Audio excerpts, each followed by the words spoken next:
Job Info di site bu gaaw ci information te wér te wóor moo leen di ñaan ngeen di abonné te partager te aimer boole seeni commentaire ndax yéen fi nekkal kon day soxla seeni xalaat. dañ leen di rek jox benn exemple comme que Dakar mooy capitalu Sénégal lu fi xew def le tour du monde mais waa Dakar mën nañ régler seeni mbir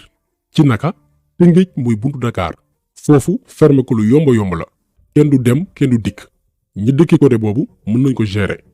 nga jógee Tëngéej wàcc ñëw Mbaaw Diamaguène postu Thiaroye ginnaaw raay ba Sips lépp autoroute la moo xam national wala péage na jeunes yi concentré foofu combat bi dara du bouger waa Pikine Dalifort gérer yoonu Pàkk Lambaay Yaraax jàpp Technopole jëm Cambérène dara du yëngu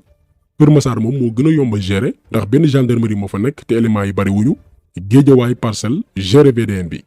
Grand Yoff ñoom itam gérer seen wet jëm Liberté 6 Patte d'Oie Colobane Médina teg même stratégie bi ci zone yi nga xamante ni mooy zone cible yi village lébu yi moo xam Cambérène Yoff Ngor jàpp Wakam bari route principale yi ñuy soogoon nag atteindre objectif bi buñ ko defee benn jour continuer ko di ko tollanti benn ci bërëbu liggéeyukaayu nguur du fonctionner ndax la majorité ci voies yi leen limal la ñuy jaar bés bu yàlla sàkk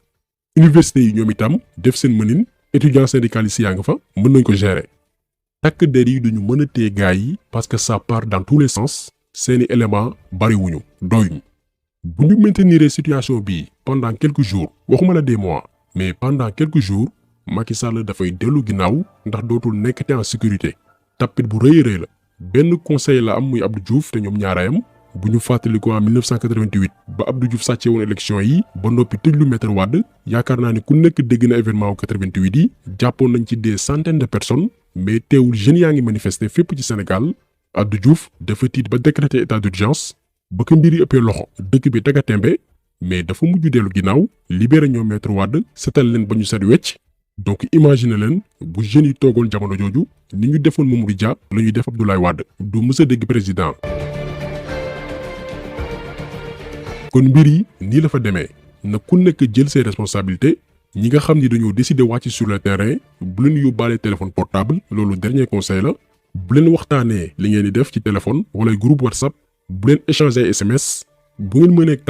kaalawu leen non seulement pour moytu grenade lacrymogène yi mais aussi moytu caméra de surveillance yi leader yi nekk ci quartier yi coacher leen booy yi ngir libérer Sénégal génne ko ci loxo yu bon yi mu nekk génne ko ci loxo franc-maçon yi génne ko ci loxoy góor jigéen yi génne ko ci loxo jaami seytaane yi nekk Sénégal te Macky Sall doon seen njiit di doxal mission chefam ya nekk bitim réew loge maçonnique ya nekk foofu noonu ngir matale seen yéene suñu réew comme ni ñu taamu di ko waxee rek xeex Macky Sall ci jaamu yàlla la bokk ndax jaami seytaane la franc-maçon la gëmul dara traître la te du wax dëgg kon taxaw seetlu bi tey loolu la woon ñu ngi leen di gërëm di leen jaajëfal di leen di daje incha allah beneen yoon ci beneen jàngat. Job Info mooy seen bu gën a wér te wóor te gën a leer information daw leen gaaw dem abonné